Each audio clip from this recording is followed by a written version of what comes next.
Hey guys, welcome to next video on overview of academic writing task 1. So we will discuss in detail in this video that what you will be asked in task 1. So I hope you know in academic writing you are going to get two tasks. Task number 1 is a short report and task number 2 is essay writing, right?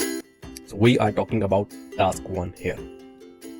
So in task 1 you will be given a diagram which could be a graph, table, chart or a process diagram, and you'll be asked to describe, summarize or explain the information in your own words. So you are provided with the diagram and you are supposed to explain what it represents. Now to do that, you have to analyze the diagram or graph, whatever is presented in front of you, and then you have to analyze the diagram and then use it to summarize the given information. So you are analyzing the graph, you are analyzing the diagram. So you have to summarize the given information, whatever is presented in that graph, by picking and reporting its main features and making relevant comparisons. We'll come to it later what main features are and what comparisons are.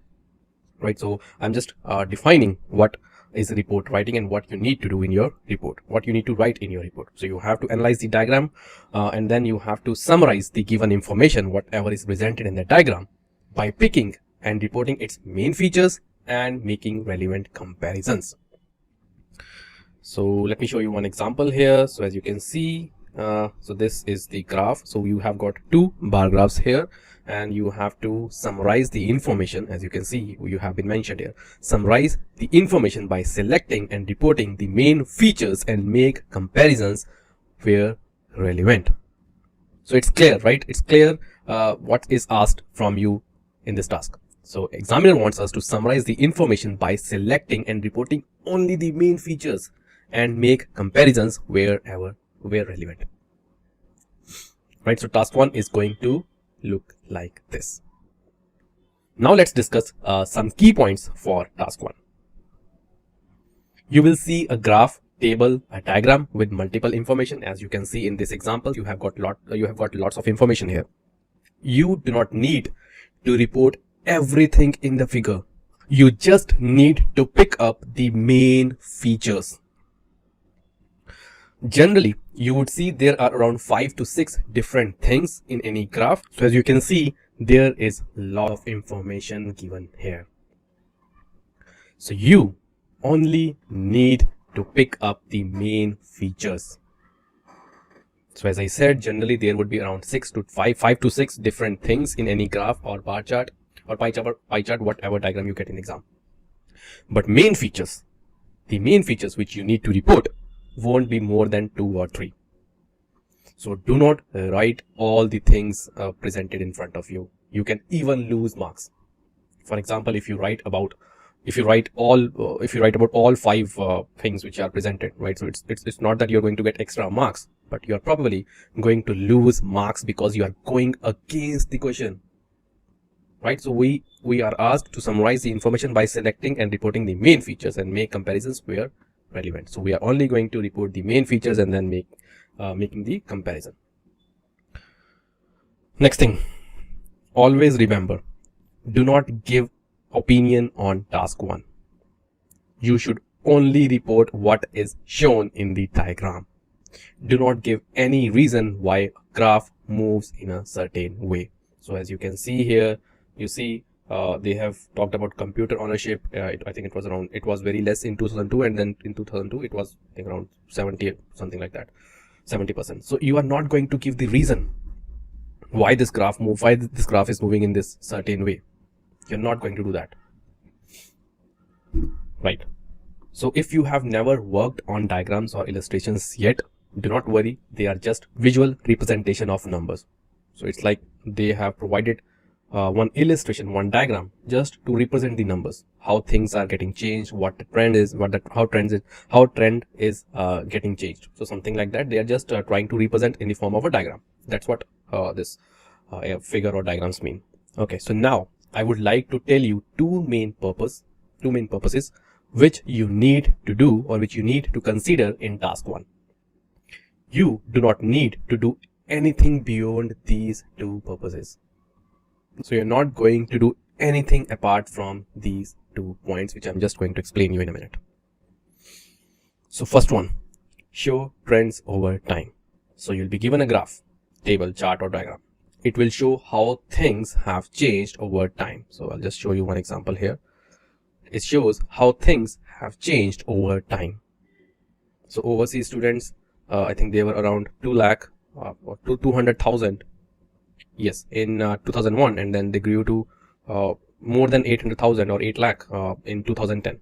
So you see how this graph, how things are getting changed over time. So some date range would be there, along with what changes have happened in this time frame, right? So graph, or one example just I can give you here. So graphs or diagrams will have different time periods. Say for example 1950 to 2000, just as I explained you in this example. So it will have some time range, for example 1950 to 2000, and you will be expected to say how over the time period things have moved or changed. So here you can see overseas students, total overseas students have changed. The number has drastically increased, and here also I think the number has drastically increased for local students till 2007, and then here it reached the saturation point. So just an example just to explain you this, how things are getting changed, I gave you this example. So here also you can see in the example, the graphs below show how the enrollments of overseas students and local students in Australian universities have changed over a 10-year period. So that's what we need to write on. So that's the main meaning of showing trends over time. So two main purposes of task 1. Number 1 is showing trends over time. That's the first purpose. Second main purpose, compare and contrast data. So you would see multiple elements, for example countries, fields, and I think in this example we saw overseas students, local students. So you will see multiple elements in the picture, and you have to compare all the elements over the time. So all in all, you need to show trends over time and compare and contrast the given element over time.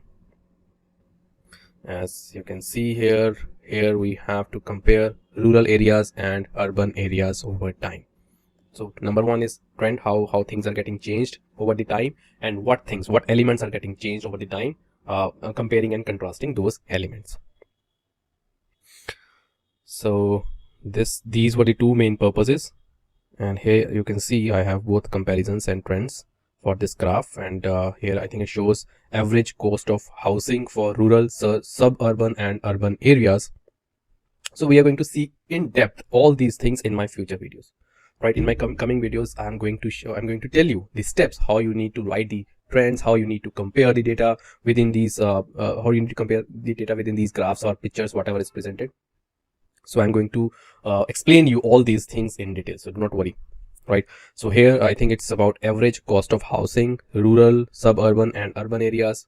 So you see one trend is given from 2000 to 2010, and trend is cost of housing in all three areas rose significantly from 2000 to 2010. And this is about the trend. And if I talk about the comparison, so average cost of housing in lowest in the rural area and highest in the urban area. In 2010, the average cost of urban area housing was twice that of rural housing. So you see, we are comparing the elements. So here elements are this rural, suburban and urban areas. So we have got the elements here. So we are just trying to compare these elements, and that's what is the second main purpose of task 1. So 4 main things that you need to consider always while attempting task 1 question. Number 1 is you have to summarize and select only the main features of the report. And second one, you have to make comparison wherever relevant. So that's about what you need to write in task 1. Now 2 main purposes which you need to consider while writing. So number 1 is you have to show how things have changed over time. Number 2, you have to compare the elements presented in the picture or diagram. So how you need to do that, we'll see that in later videos.